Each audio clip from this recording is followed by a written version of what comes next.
मेरा नाम अब्दुल मतीन है। जैसा कि यहाँ पे जो इंतज़ामिया थे, मस्जिद के सदर साहब थे जमीयत अहले हदीस ज़िला पुंछ के, वो तो घर में ही हैं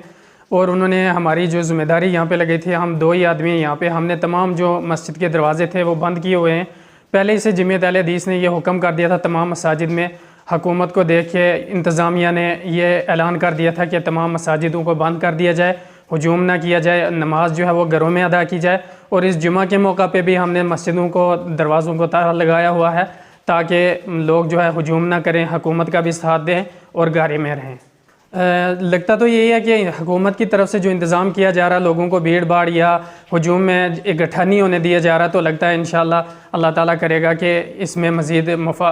फ़ायदा होगा। अवाम तक यही रहेगा कि आप जो है घरों के अंदर ही नमाज़ पढ़ें, घरों के अंदर ही रहें, ज़्यादा भीड़ भाड़ ना करें, हजूम ना करें, मार्केट में बाज़ारों में ज़्यादा ना आएँ, घरों में ही रहें ताकि फ़ायदा हो, इसको मुल्क को भी फ़ायदा हो, हुकूमत को भी फ़ायदा हो और हमें ख़ुद भी फ़ायदा हो। उनके लिए हम ये कहेंगे क्योंकि शरीयत के अंदर, इस्लाम के अंदर इस वबा से बचने के लिए